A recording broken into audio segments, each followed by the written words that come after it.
রাগ কমানোর ইসলামিক উপায় রয়েছে। প্রিয় দিনী ভাই বোনেরা, কখনোই রাগ করবেন না, কারণ রাগ আমাদের অনেক বেশি ক্ষতি করে।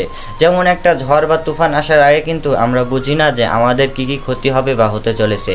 ঠিক তেমনই আমাদের যখন রাগ আসে তখন কিন্তু আমরা বুঝি না যে আমাদের কী কী ক্ষতি হবে।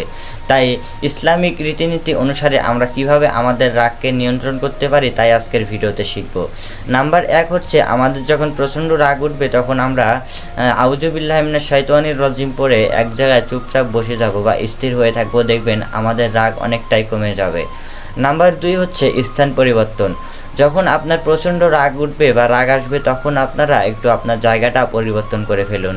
যদি আপনি শুয়ে থাকেন তাহলে উঠে দাঁড়ান, এবং উঠে থাকলে আপনি বসে পড়ুন বা শুয়ে পড়ুন।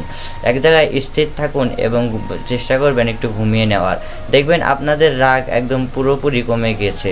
নাম্বার 3 হচ্ছে অজু করা। প্রিয় দিনী ভাই বোনেরা, পানি কিন্তু অনেক শক্তিশালী, পানি আগুনের থেকেও শক্তিশালী। তাই সেটা যদি হয় অজুর পানি, তাহলে তো আরও কোনো কথাই নেই। অজুর পানি আমাদের হৃদয়কে ঠান্ডা করে দেয়। ইসলামিক রীতিনীতি অনুযায়ী যখন আপনাদের প্রচণ্ড রাগ আসবে বা রাগ উঠবে তখন আপনারা একটু অজু করে নিন, দেখবেন আপনাদের হৃদয় প্রশান্তিতে ভরে যাবে। এবং আল্লাহ তাআলার উপর সঁপে দিন সব কিছু। আল্লাহর উপর ধৈর্য ধারণ করুন, আল্লাহকে বলুন, হে আল্লাহ, আমার রাগ কন্ট্রোল করার আপনি শক্তি প্রদান করুন আমাকে, দেখবেন আপনার রাগ অটোমেটিকলি অনেকটাই কমে যাবে। নাম্বার 4 হচ্ছে, স্থির থাকুন বা শান্তশিষ্টভাবে থাকুন। যখন আপনার প্রচণ্ড রাগ আসবে বা রাগ উঠবে তখন আপনি একটু শান্ত থাকার চেষ্টা করুন, স্থির থাকার চেষ্টা করুন। যদি কেউ আপনাকে খারাপ কথা বলে বা ব্যাড ওয়ার্ড বলে তখন কিন্তু আপনার প্রচণ্ড রাগ আসবে, এটাই স্বাভাবিক। কিন্তু তখন যদি আপনি নিজেকে কন্ট্রোল করার চেষ্টা করেন, চুপচাপ থাকেন, দেখবেন আপনার রাগ অনেকটাই কমে যাবে।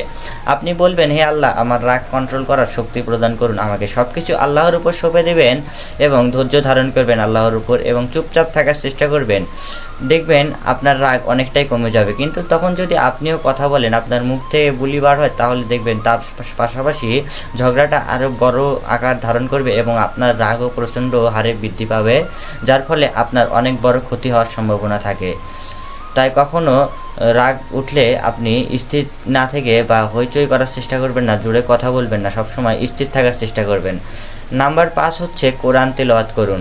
কোরআন তেলাওয়াত করলে আমাদের হৃদয়ে আলাদা একটা প্রশান্তি চলে আসে। আল্লাহ তাআলা কোরআনে অনেক মধুর বাণী দিয়েছে যা আমাদের হৃদয়কে প্রশান্তিতে ভরে দেয়। কোরআন পড়লে আত্মিক একটা শান্তি পাওয়া যায়। তাই যখন আপনার প্রচণ্ড রাগ আসবে তখন আপনি কোরআন তেলাওয়াত করুন এবং আল্লাহ তাআলার উপর সব কিছু সঁপে দেন, দেখবেন আপনার রাগ অনেকটাই কমে যাবে।